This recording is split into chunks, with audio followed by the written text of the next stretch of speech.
श्री गणेशाय नमः। श्री रामचरितमानस बालकांड 130वां दोहा और चौपाइयाँ और उनके अर्थ।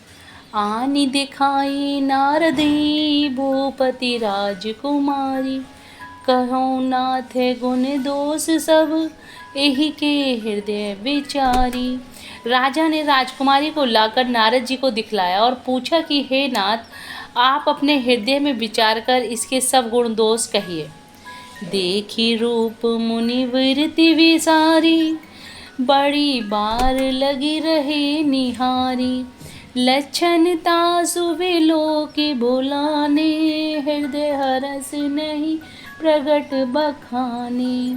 उसके रूप को देखकर मुनि वैराग्य भूल गए और बड़ी देर तक उसकी ओर देखते ही रह गए। उसके लक्षण देखकर मुनि अपने आप को भी भूल गए और हृदय में हर्षित हुए, पर प्रकट रूप में उन लक्षणों को नहीं कहा। जो एहि बरहि अमर सोई होई, समर भूमि तेहि जीत न कोई। से वही सकल चराचर ताई, बरहि सील निधि कन्या जाहि। लक्षणों को सोचकर वे मन में कहने लगे, जो इसे ब्याहेगा वह अमर हो जाएगा और रणभूमि में कोई उसे जीत न सकेगा। यह सील निधि की कन्या जिसको वरेगी, सब चर अचर जीव उसकी सेवा करेंगे। लक्षण सब विचारी उर राखे, कछुक बनाई भूप सन भासे। सुता सुलक्षण कहीं नृप पाही, नारद चले सोच मन माही। सब लक्षणों को विचार कर मुनि ने अपने हृदय में रख लिया और राजा से कुछ अपनी ओर से बनाकर कह दिया। राजा से लड़की के सुलक्षण कहकर नारद जी चल दिए, पर उनके मन में यह चिंता थी कि करो जाई सोई जतन विचारी, जही प्रकार मोहि वरे कुमारी। जप तप कछु न होई तेहि काला, हे विधि मिलई कवन विधि बाला। मैं जाकर सोच विचार कर अब वही उपाय करूं जिससे यह कन्या मुझे ही वरे। इस समय जब तब से तो कुछ हो ही नहीं सकता। हे विधाता, मुझे यह कन्या किस तरह मिलेगी। 131वां दोहा। एहि अवसर चाहिए परम, शोभा रूप विशाल। जो विलो की रीझे कुंवरी, तब मेले जयमाल। इस समय जो बड़ी भारी शोभा और विशाल सुंदर रूप चाहिए, जिसे देखकर राजकुमारी मुझ पर रीझ जाए और तब जयमाल मेरे गले में डाल दे। हरिसन मांगो सुंदरताई, होहि जात गहरू अति भाई। मोरे हित हरि सम नहीं को, एहि अवसर सहाय सोई हो। एक काम करो कि भगवान से सुंदरता मांगो, पर भाई उनके पास जाने में तो बहुत देर हो जाएगी, किंतु श्री हरि के समान मेरा हितु भी कोई नहीं है, इसलिए इस समय वे ही मेरे सहायक हों। बहुविधि विनय कीन तेहि काला, प्रगटहु प्रभु कौतिकी कृपाला। प्रभु विलोकि मुनि नयन जुड़ानी, होए काजु हुए हर्षानी। उस समय नारद जी ने भगवान की बहुत प्रकार से विनती की, तब लीला में कृपालु प्रभु वहीं प्रकट हो गए। स्वामी को देखकर नारद जी के नेत्र शीतल हो गए और वे मन में बड़े ही हर्षित हुए कि अब तो काम बन ही जाएगा। अति आरती कही कथा सुनाई, करहु कृपा करि होई सहाय। आपन रूप देहु प्रभु मोहि, आन भांति नहीं पावोहि।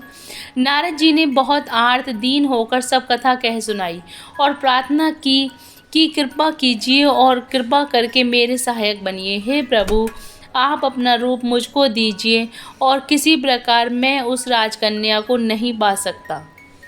जेहि विधि नाथ होई हित मोरा, करहु सुबेगी दास मैं तोरा।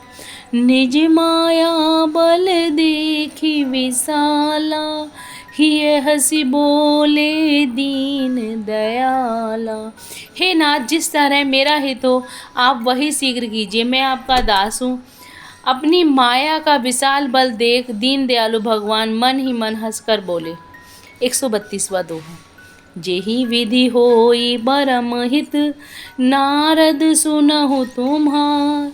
सोई हम करब नान कछु, वचन नम्रशा हमार। हे नारद जी सुनो, जिस प्रकार आपका परम हित होगा हम वही करेंगे, दूसरा कुछ नहीं। हमारा वचन असत्य नहीं होता। कुपथ माग रुज व्याकुल रोगी, वेद न दे सुनहु मुनि जोगी। एहि विधिहित तुम्हार मैं ठयहूँ, कही अस अंत रहित प्रभु भयहूँ। हे योगी मुनि सुनिए, रोग से व्याकुल रोगी कुपथ्य मांगे तो वैद्य उसे नहीं देता। इसी प्रकार मैंने भी तुम्हारा हित करने की ठान ली है। ऐसा कहकर भगवान अंतर्ध्यान हो गए। माया विवश भय मुनि मूढ़ा, समुझ नहीं हरि गिरा निगूढ़ा। गवनी तुरंत तहार शिराई, जहाँ स्वयंवर भूमि बनाई। भगवान की माया के वशीभूत हुए मुनि ऐसे मूढ़ हो गए कि वे भगवान की अगूढ़ स्पष्ट वाणी को ना समझ सके। ऋषि राज नारद जी तुरंत वहाँ गए जहाँ स्वयंवर की भूमि बनाई गई थी। निज निज आसन बैठे राजा, बहु बनाव करि सहित समाजा। मुनि मन हरस रूप अति मोरे, मोहित जियानहि बरहि न भोरे। राजा लोग खूब सज धज कर समाज सहित अपने अपने आसन पर बैठे थे। मुनि नारद मन ही मन प्रसन्न हो रहे थे कि मेरा रूप बड़ा सुंदर है, मुझे छोड़ कन्या भूल कर भी दूसरे को ना भरेगी।